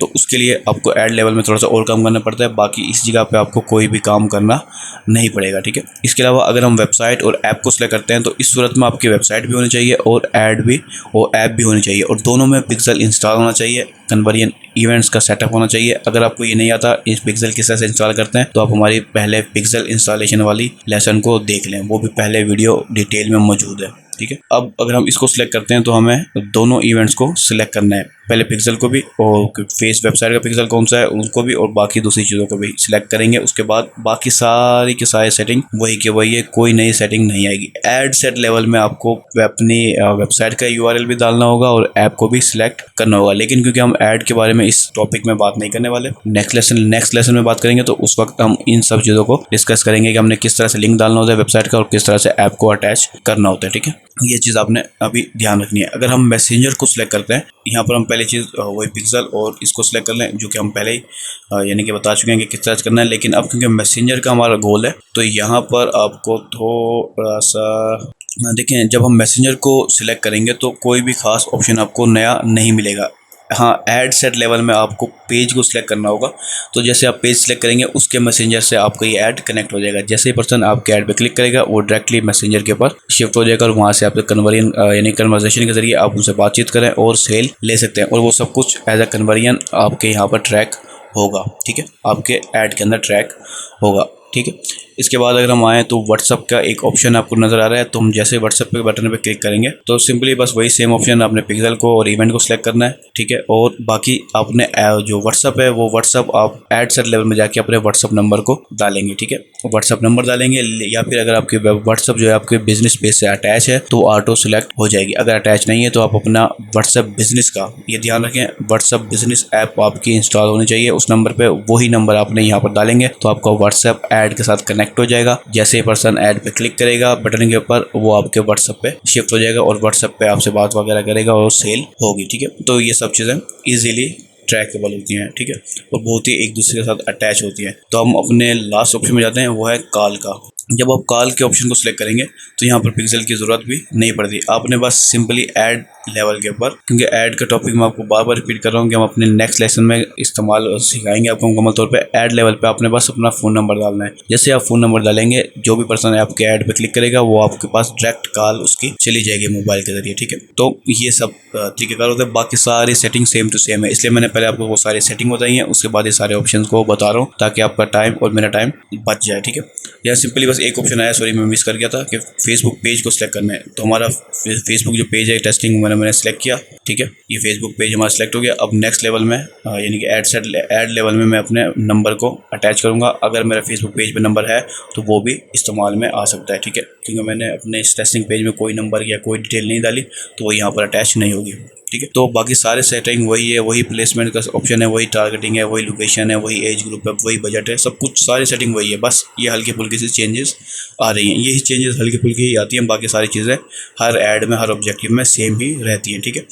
तो ये था हमारा ऐड का लेवल, जो चीज़ हमसे मिस हो गई थी। तो अब मैं कंपेन लेवल पे वापस जाता हूँ और कंपेन लेवल में हमारी ऑब्जेक्टिव मिस हो गई थी, उसे हम डिस्कस करते हैं। तो मैं ऐड सेट लेवल से कंपेन लेवल पे आ जाता हूँ, ठीक है। तो देखें, हमारी जो ऑब्जेक्टिव हमने सेलेक्ट किया है वो सेल थी, ठीक है। लेकिन यहाँ से भी मैं आपको समझा सकता हूँ, लेकिन मैं इसे क्लोज कर देता हूँ और एक नई कंपेन के ज़रिए मैं आपको समझाता हूँ, ठीक है। तो मैंने दोबारा से क्रिएट के बटन में क्लिक करूँगा तो मुझे वही सारे ऑप्शन दोबारा से शो होंगे जो हमें पहले शो हुए थे, ठीक है। तो एक ऑब्जेक्टिव होती है अवेयरनेस, दूसरी होती है traffic, engagement, leads, app promotion और सेल। तो हमने सेल के बारे में देखा था, वो भी सिर्फ वेबसाइट सेल और बाकी सेलों के ऑप्शन को हमने ट्राई किया, ठीक है। लेकिन अब हम अवेयरनेस में आए, इन सब के बारे में बताऊं कि असल में होती क्या है, तो मैं आपको पहले इनकी थोड़ी सी मालूमात देता हूँ। देखिए, अवेयरनेस का मतलब होता है कि आप अपने ब्रांड के बारे में ज़्यादा से ज़्यादा लोगों को बताना चाहते हैं कि आपका ब्रांड भी एग्जिस्ट करता है, ठीक है।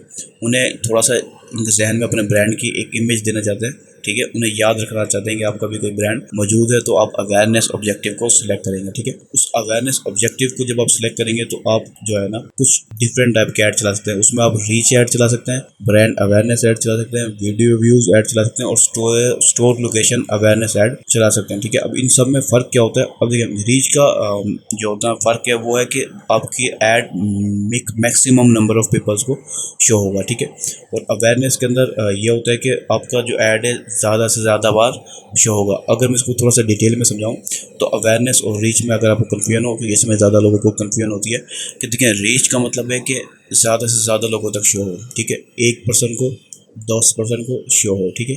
अवेयरनेस का मतलब ये है कि एक पर्सन को ज़्यादा से ज़्यादा बार शो हो, ठीक है। अब मैं दोबारा से समझाता हूँ। रीच का मतलब है ज़्यादा से ज़्यादा लोगों को शो हो, और अवेयरनेस का मतलब है कि एक पर्सन को थोड़ा ज़्यादा बार शो हो, यानी 2 से 3 बार एक ही पर्सन को शो हो जाए, ताकि वो आपके ब्रांड को अच्छे से याद रख सके, ठीक है।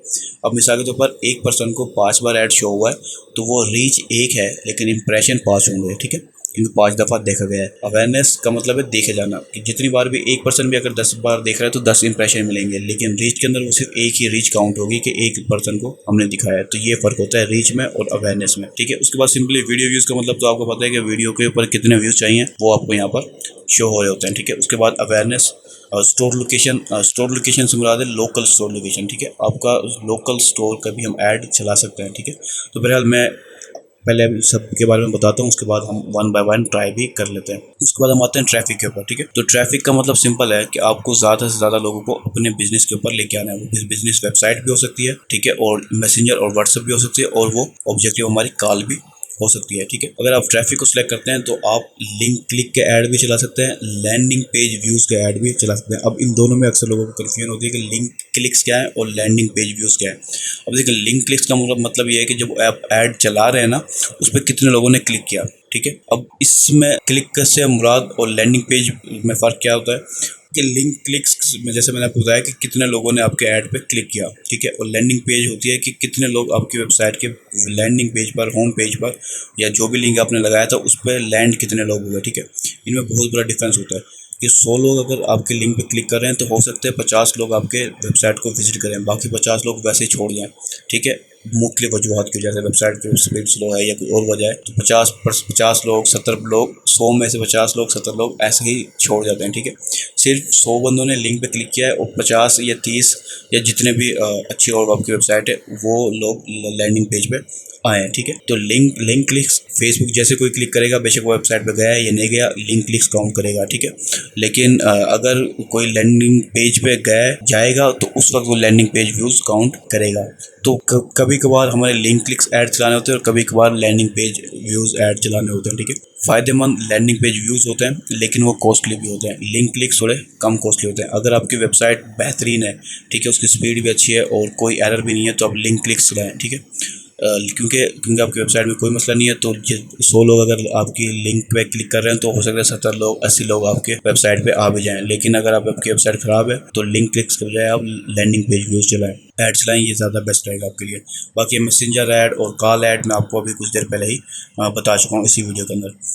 ठीक है। तो अब मैं दूसरे ऑप्शन में जाते हैं इंगेजमेंट में। इंगेजमेंट में अब सिंपल इस बात है, पेज लाइक्स, इवेंट्स और वीडियो व्यूज, इसके अलावा मैसेजेस जो है ना, पोस्ट के ऊपर कमेंट्स, ये सब चीज़ें इंगेजमेंट में शुमार होता है। ठीक है। तो जब आप इस इंगेजमेंट की ऑब्जेक्ट को सिलेक्ट करेंगे तो आप मैसेंजर, व्हाट्सएप, इंस्टाग्राम के ना डायरेक्ट मैसेज के कंपेन भी चला सकते हैं, वीडियो व्यूज कंपेन भी चला सकते हैं, पोस्ट इंगेजमेंट के अंदर पेज पोस्ट के ऊपर लाइक्स कमेंट्स की ऐड भी चला सकते हैं, और कन्वर्जन ऐड भी आप चला सकते हैं। हम सबको वन बाय वन आगे जाकर देखते हैं कि उसमें क्या चीज़ें नहीं होती हैं। ठीक है। और थोड़ी थोड़ी चीज़ें नहीं होती हैं, बाकी सारा सेम होता है जो हम पहले ही अभी देख चुके हैं। लीड्स के अंदर अगर हम आए तो लीड्स के अंदर आप मुख्तलिफ, अब लीड्स होती क्या असल में, इसमें लीड्स हम मोबाइल नंबर, नेम, एड्रेस, इस तरह की चीज़ों को भी लीड कह सकते हैं कि हम उनका डाटा कलेक्ट करते हैं, उसे एज अ लीड हम मानते हैं। ठीक है। अब इसके अंदर जब हम लीड को ऑब्जेक्टिव को सिलेक्ट करेंगे तो हम उसमें इंस्टेंट फॉर्म के ज़रिए भी लीड जनरेट कर सकते हैं। ये इंस्टेंट फॉर्म एक ऐसा फॉर्म होता है जो फेसबुक के प्लेटफॉर्म पे रहते ही वो फिल करता है डाटा को और आपको एक्सेल शीट बना के दे देता है। ठीक है। ये एक इंस्टेंट फॉर्म फेसबुक के ऊपर ही होता है। अगर हम लीड ऐड चला रहे हैं तो हम वेबसाइट के ऊपर भी अपना एक फॉर्म बना सकते हैं। ठीक है। तो देखें, इसलिए इन्होंने लीड क्या माना है कि या तो आप इंस्टेंट फॉर्म के जरिए उनका डाटा कलेक्ट कर लें, या फिर मैसेंजर के जरिए आप उसका डाटा कलेक्ट कर लें, या फिर कन्वर्जन के जरिए। कन्वर्जन के ऑप्शन को जब हम सिलेक्ट करेंगे तो आपकी वेबसाइट होनी चाहिए जहाँ पर एक फॉर्म मौजूद हो, जिससे हम पिक्सल के जरिए ट्रैक कर रहे हैं कि जैसे पर्सन उस वेबसाइट पर आया, उसने फॉर्म फिल किया, तो वो आपको एक ad as a lead show होगी। या अगर कोई पर्सन कॉल करता है तो आप उसे भी लीड के तौर पर ले सकते हैं। ठीक है। ऑब्जेक्टिव एक है, मुख्तलिफ तरीके से हम उसे हासिल करते हैं। ठीक है। जो भी हमारे पास अवेलेबल हो। उसके बाद ऐप प्रमोशन, नाम से ही साफ है कि आप ऐप के इंस्टॉल चाहते हैं या ऐप के ऊपर कोई इवेंट चाहते हैं। ठीक है। अगर आप इंस्टॉल चाहते हैं तो इंस्टॉल ऐड भी चला सकते हैं आप। अगर आप इवेंट्स रिकॉर्ड करना चाहते हैं जैसे परचेज का या कोई और इवेंट रिकॉर्ड करना चाहते हैं तो वो भी आप ऐड चला सकते हैं। सेल को हम पहले ही डिस्कस कर चुके हैं। तो पहले हम अवेयरनेस के बारे में मैं आपको बताता हूँ, अवेयरनेस ऐड में क्या फ़र्क होता है, और बाकी फिर हम तरतीब से वन बाय वन चले जाएंगे। तो देखिए, जैसे हम अवेयरनेस को सिलेक्ट करेंगे ना, बाकी सारा ऑप्शन वही है। ठीक है। कोई ऑप्शन भी चेंज नहीं होगा, सिर्फ ऑब्जेक्टिव हमारी चेंज होगी अवेयरनेस की। ऑप्शन भी रहेगा सेम, वही रहेगा। ठीक है। बाकी सारी सेटिंग भी वही की वही रहेगी कंपेनी के अंदर। हम नेक्स्ट चाहते हैं, कोई भी सेटिंग नहीं चेंज नहीं है, जो मैं आपको ऑलरेडी बता चुका हूँ वही सारी सेटिंग है। तो मैं नेक्स्ट के ऑप्शन में जाता हूँ। अब देखिए, यहाँ पर क्योंकि हमने अवेयरनेस सिलेक्ट की है तो अब हम पिक्सल को नहीं सिलेक्ट कर रहे हैं। तो यहाँ पर सिंपली आप पेज को सिलेक्ट करेंगे, अपने जिस पेज के लिए भी आप अवेयरनेस करना चाह रहे हैं। तो अब मैंने इस पेज को सिलेक्ट कर लिया।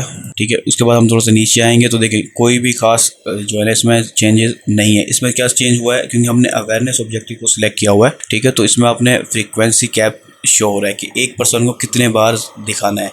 ठीक है। डिफ़ॉल्ट जो है ना वो डिफ़ॉल्ट है 1 पर इम्प्रेशन एवरी 7 डेज, यानी कि 7 दिनों में एक पर्सन को सिर्फ एक बार ही दिखाए। यानी कि एक पर्सन यानी कि एक कस्टमर है, उसको 7 दिनों में एक बार ही दिखाए, उससे ज़्यादा बार ना दिखाए। इसको आप मैनेज कर सकते हैं खुद। अगर आप खुद जानबूझ के ज़्यादा बार दिखाना चाहते हैं तो आप दिखा सकते हैं अपनी मर्ज़ी से। कब चार्ज होगा ये हम पहले बात कर चुके हैं। डिलीवरी की जो है वो भी हम पहले इसमें शायद नहीं आया था, लेकिन इसके में ऑप्शन क्या होता है स्टैंडर्ड, कि अगर हम 24 आवर्स होते हैं तो वो एक मैनुअली अंदाज में आहिस्ता आहिस्ता पूरे 24 घंटे आपका ऐड चलाएगा। ठीक है। अगर आप इसमें एक ऑप्शन होता है एक्सिलरेटेड, जो कि इस वक्त अभी हमारे पास अवेलेबल नहीं है।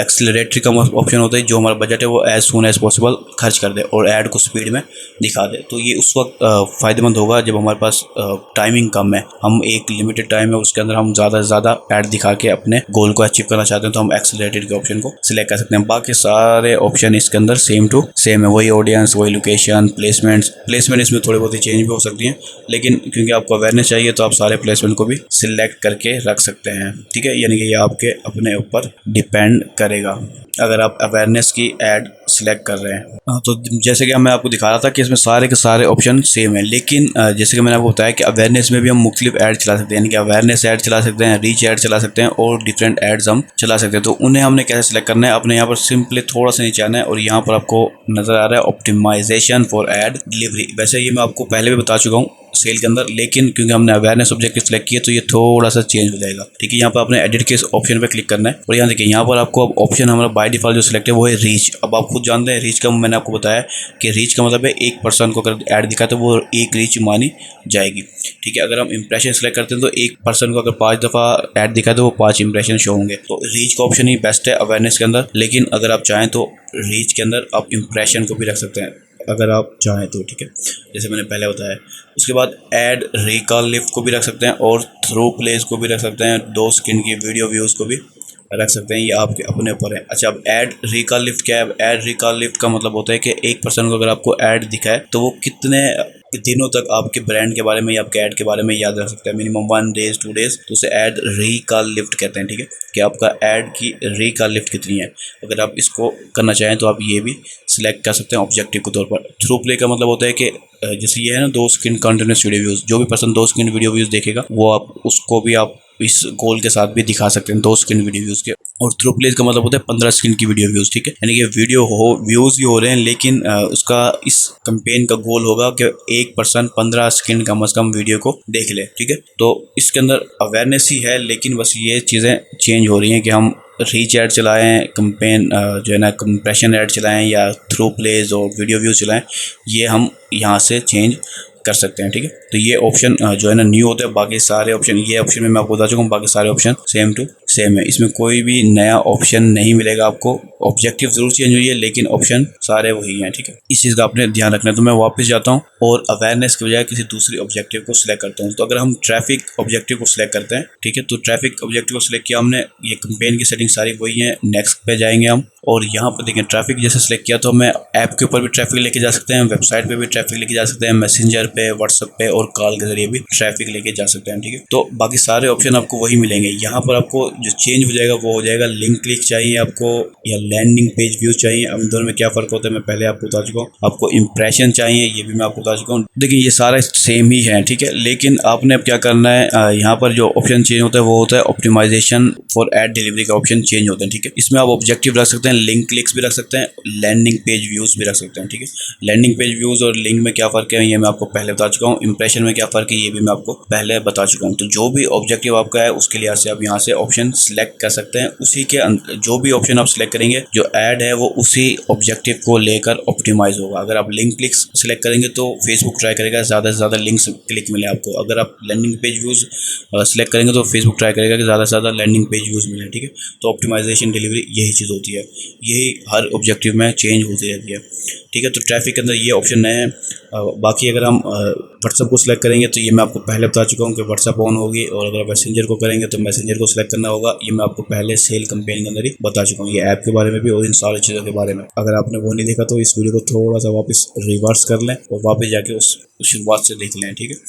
अब हम वापस जाते हैं बैक की तरफ और हम अपने नेक्स्ट ऑब्जेक्टिव को सिलेक्ट करते हैं, वो है इंगेजमेंट। तो जैसे हम इंगेजमेंट को सिलेक्ट करेंगे फिर नेक्स्ट करते हैं, सेम सारी सेटिंग कंपेन लेवल पे सेम ही है सबके लिए, ठीक है। अब हमने क्योंकि इंगेजमेंट सेलेक्ट किया है तो यहाँ पर देखें कन्वर्जन लोकेशन कुछ चेंज हुई है, और वो क्या हुई है, मैसेजिंग ऐप के ऊपर भी लेके जा सकते हैं आप इंगेजमेंट के जरिए, यानी कि आप अपने मैसेंजर पे ले जाएं, व्हाट्सएप पे ले जाएं या इंस्टाग्राम के डायरेक्ट मैसेज के ऊपर ले जाएं, कोई भी ऑब्जेक्टिव आप रख सकते हैं। और ऑन योर ऐड, यानी कि जो आप ऐड या वीडियो लगाई हुई है आपने या इमेज लगाई हुई है उसी के ऊपर आपको लाइक चाहिए, वीडियो व्यूज़ चाहिए, या फिर आपको जो है ना कमेंट चाहिए, जो भी आपको चाहिए वो आप ऑन योर ऐड को सिलेक्ट करके रखेंगे, ठीक है।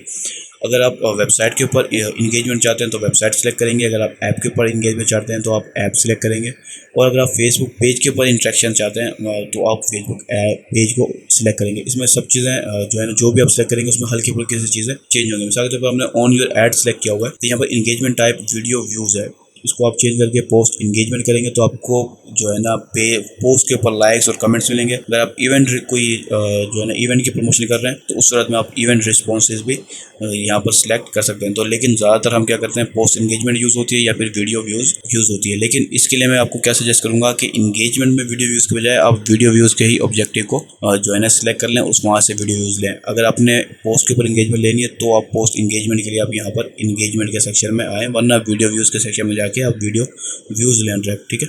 अभी मैंने यहाँ पोस्ट इंगेजमेंट सेलेक्ट किया तो हमारी ऑप्टिमाइजेशन की जो ऑप्शन है वो चेंज हो गया, ठीक है। यहाँ पोस्ट इंगेजमेंट भी है और बाकी इंप्रेशन वगैरह भी हैं जो हम पहले डिस्कस कर चुके हैं। लेकिन अगर मैं वीडियो व्यूज़ को रखता हूँ तो यहाँ पर हमारी एड जो ऑप्टिमाइजेशन के ऑप्शन है वो चेंज हो जाएंगे, वो थ्रू प्लेस भी आ जाएगा और 2 सेकंड वीडियो व्यूज़ का ऑप्शन भी आ जाएगा। इसके अंदर थ्रू प्लेस ही सबसे बेस्ट है, यानी कि 15 सेकंड का गोल होगा फेसबुक का कि 15 सेकंड कम से कम लोगों को दिखाए।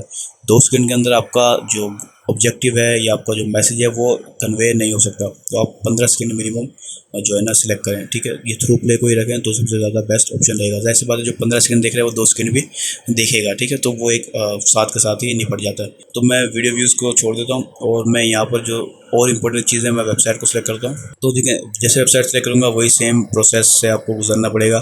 कन्वर्जन चाहिए या लैंडिंग पेज व्यू चाहिए या और ऑप्शन में आप लिंक क्लिक पाएंगे तो यहाँ लिंक क्लिक इंप्रेशन, ये सारे ऑप्शन मिल जाएंगे और ये हम पहले ही बार बार रिपीट कर चुके हैं। तो मैं यहाँ पर फेसबुक पेज पे आता हूँ, ये एक नया ऑप्शन है। फेसबुक पेज पे जैसे मैं आऊँगा तो यहाँ पर आप देखिए ऑप्शन अब चेंज हो जाएगा कि आप एक तो फेसबुक पेज सेलेक्ट करेंगे, दूसरा आपका जो ऑप्टिमाइजेशन डिलीवरी है वो बाय डिफ़ॉल्ट पेज लाइक्स रहेगा, यानी कि आप पेज लाइक्स ले रहे होंगे फेसबुक ऐड के ऊपर, ठीक है, फेसबुक ऐड के जरिए। इसके अलावा अगर हम मैसेजिंग ऐप को सिलेक्ट करते हैं तो हम ये पहले ही कर चुके हैं कि यहाँ पर आपको ऑप्शन मिल जाएगा आप क्लिक टू मैसेज का या स्पॉन्सर्ड मैसेज का ऑप्शन, ठीक है। इसमें आप मैसेंजर के ऊपर भी लोगों को लेके जा सकते हैं, व्हाट्सएप पे भी और इंस्टाग्राम पे भी। ये सेम टू सेम है, ये कोई खास नई चीज़ इसके अंदर नहीं है। ऑप्टिमाइजेशन डिलीवरी में कन्वर्जन या लिंक क्लिक्स को आप रख सकते हैं। लिंक क्लिक्स में ज़्यादा से ज़्यादा लोग आपके मैसेंजर पे आएंगे, तो कितने लोग आपसे बात करते हैं इसका कुछ पता नहीं है, लेकिन कन्वर्जन में फेसबुक ऑप्टिमाइज करेगा कि उन लोगों को ज़्यादा से ज़्यादा ऐसे लोगों को लाए जो आपके मैसेंजर पे या व्हाट्सएप पे आके आपसे कोई ना कोई चैट स्टार्ट भी करें, ठीक है। तो कन्वर्जन का ऑप्शन इसमें बेस्ट रहेगा आपको सिलेक्ट करने के लिए।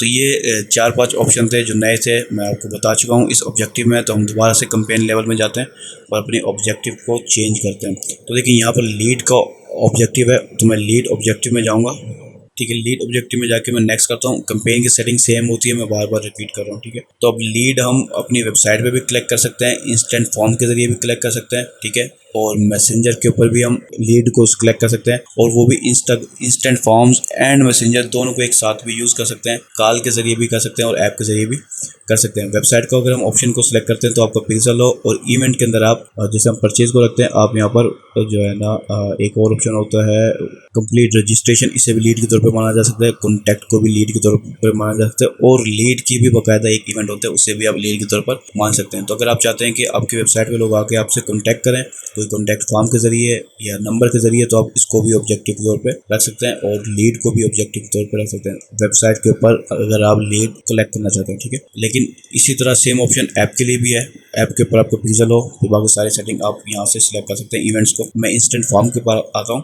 देखिए अगर आप इंस्टेंट फॉर्म को सिलेक्ट करते हैं तो पहली चीज़ आपको वेब पेज सिलेक्ट करना होगा जिसके ज़रिए आप कर रहे हैं। उसके बाद आपको जो है ना लीड जनरेशन की टर्म्स एंड कंडीशन को जो है ना एक्सेप्ट करना होगा। इसको मैं जैसे व्यू टर्म करूँगा, ये हमें एक फॉर्म सा शो होगा, उस पर एक्सेप्ट का बटन होगा, उस पर जैसे एक्सेप्ट करूँगा ये हमारा ये सिर्फ एक दफ़ा ही आएगा, बार बार नहीं आएगा, क्योंकि हमारा अकाउंट नया है तो इसलिए हमारे पास पहले आ रहा है। तो मैं नीचे आता हूँ, यहाँ पर देखें यहाँ पर जो चीज़ें चेंज हुई वो कैटलॉग का ऑप्शन चेंज हुआ, ठीक है। ये कैटलॉग हम पहले बना चुके हैं अपने कॉमर्स मैनेजर के सेक्शन में। अगर आपको ये बनाने नहीं आती तो आप वहाँ से जाके पहले बना लें। इसके ज़रिए आप प्रोडक्ट को सेट को सिलेक्ट कर सकते हैं बाकायदा, ठीक है, और कस्टमर उस प्रोडक्ट को देख के उस प्रोडक्ट के वो डिटेल्स के साथ आपसे रब्ता कर सकते हैं। लेकिन मैं यहाँ से सिलेक्ट नहीं कर रहा। इसे जब हम कैटलॉग की एड्स वगैरह सीख लेंगे तो आप खुद समझ जाएंगे कैटलॉग क्या होता है, उसे किस तरह से सिलेक्ट करना होता है। यहाँ पर ऑप्टिमाइजेशन जो चेंज डिलीवरी जो चेंज हुई है वो लीड और कन्वर्जन लीड्स की डिलीवरी चेंज हो गई है, ठीक है। अब अगर हम बात करें कि इन दोनों में क्या फ़र्क होता है तो इसमें सिंपली यहाँ खुद ही वो बता रहे हैं कि लीड में क्या फ़र्क है, कन्वर्जन लीड में क्या फ़र्क है। तो लीड क्या, अगर हम ऑब्जेक्टिव को सिलेक्ट करते हैं यानी कि ऑप्टिमाइजेशन को, तो फेसबुक ट्राई करेगा ज़्यादा से ज़्यादा लीड मिल जाए आपको, ठीक है, यानी कि ज़्यादा से ज़्यादा आप नंबर जमा कर लें, ईमेल कलेक्ट कर लें या डिटेल्स कलेक्ट कर लें,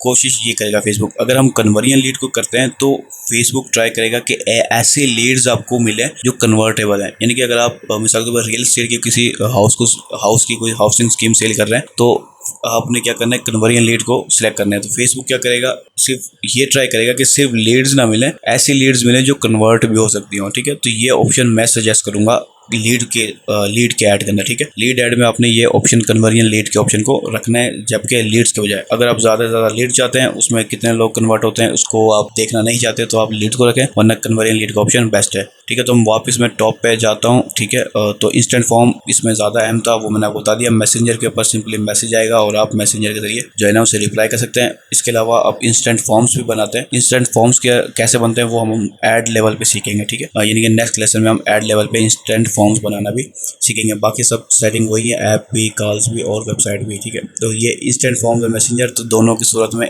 दोनों को ही यूज़ कर सकते हैं। तो मैसेंजर अगर आप इंस्टेंट फॉर्म सीख गए और मैसेंजर आपको पता है तो ये दोनों ऑप्शन आप यूज़ कर पाएंगे बगैर किसी परेशानी के, ठीक है।